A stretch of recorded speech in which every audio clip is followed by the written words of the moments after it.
જય શ્રી કૃષ્ણ બધાને। તો વાડીએથી ડાયરેક્ટ અમારા ઘરે આવી ગયા હતા ચણા, લીલા ચણાને એના છોડવામાંથી તોડીને એમનામ ખાઓ કે શેકીને ખાઓ, મજા અલગ જ છે। અને આને ખાતા ધરાતા જ નથી, એવી મજા આવે છે। તો ચણા વણા ખાય અને અમે નવરા થયા હતા અને ત્યારબાદ અમારી ઈચ્છા હતી કે બાને કાલે સુરત નીકળી જવાનું હતું, તો એકવાર તેમને લઈ અને મારા ગામની ગંગા દેરીએ જઈએ।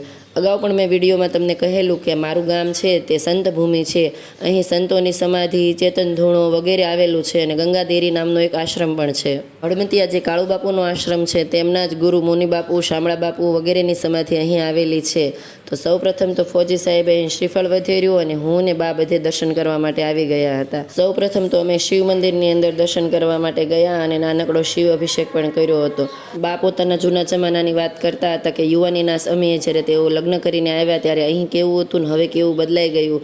ત્યાં સુધીમાં ફોજી સાહેબે શ્રીફળ વધેર્યું અને બચ્ચા પાટીને ડાયરેક્ટ મોઢામાં શ્રીફળનું પાણી પીવડાવતા હતા। પછી આ ચેતન ધૂણો કહેવાય છે, ચેતન ધૂણાનું એટલે નામ પડ્યું છે કારણ કે મુનિ બાપુએ અહીં જીવતા સમાધિ લીધી હતી। પછી બાએ આ ચેતન ધૂણાની ભભૂતિ અમને બધાને લગાવી દીધી હતી ને કીધું હતું કે ભગવાન તમારા બધાની રક્ષા કરે। બા હવે સુરત જતા રહેવાના છે એટલે ગંગાદેરી આવ્યા ત્યારે એનું મન ખૂબ શાંત અને રાજી થયા હતા। અને બચ્ચા પાટીએ તો ગાડામાં ચડી અને સેવ મમરા ખાવાનું ચાલુ કરી દીધું હતું। અછલ બંદર પાર્ટી લાગતી હતી, બચ્ચા પાટીમાંથી બંદર બની ગયા હોય એવું લાગતું હતું। અને પાનખર જઈ રહી છે અને વસંત આવી રહ્યો છે તો ઝાડવા બધા ખાલી થઈ રહ્યા હતા અને એક સાઈડ તે ભરાઈ પણ રહ્યા હતા। ત્યારબાદ બાએ મને આ ગંગા જળિયો કૂવો બતાવ્યો અને બા કહેતા હતા કે 7 કાળ પડે છતાંય આ કૂવામાં કોઈ દી પાણી ખતમ થતું નહીં। હવે તો ઘરે ઘરે નળ છે, પહેલાં આવી રીતે કૂવેથી બધા પાણી લઈ જતા, એ પણ બાએ અહીં આવી અને જણાવ્યું। બા એક એક વસ્તુ જણાવી રહ્યા હતા। જ્યાં એમણે રસોડામાં સેવા કરી હતી તે રસોડું પણ બતાવ્યું હતું, ભોયરું પણ બતાવ્યું હતું।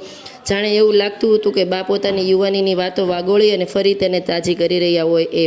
હવે બા મને લઈ ગયા હતા શામળા બાપુનો ફોટો બતાવવા અને અંદર રાધાકૃષ્ણના દર્શન કરાવવા માટે। દર્શન કરી અને અમે લોકો બહાર બેઠા હતા। બાની વાતો ખૂટતી નહોતી। બા કહેતા હતા અમે ગોદડા કરવાની, રોટલા કરવાની, વાળવાની વગેરે સેવાઓ અહીં કરી હતી। ગમે તેટલા થાકેલા હોઈએ પણ જ્યારે અમે સેવામાં આવતા ત્યારે તમારું મન એકદમ પ્રફુલ્લિત થઈ જતું હતું। ગામડામાં આ રહેલા આવા આશ્રમો અને આવી જગ્યાઓ જ એવી હતી કે જે તમને એક સાથે બાંધીને રાખતા હતા અને કોઈ દિવસ ડિપ્રેશન કે એન્ઝાયટીમાં જવા નહોતા દેતા।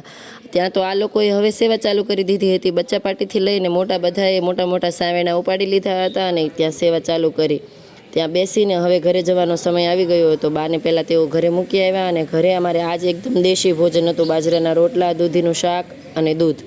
હવે આ બધા સાથે મળીને ભોજન કરતા હતા અને વાતો કરતા હતા કે કાલે તો તમે બધા અત્યારે બસમાં બેસી ગયા હશો અને સુરત ચાલ્યા જવાના છે। ખરેખર બા સાથે બહુ સારો સમય વીત્યો છે મારો।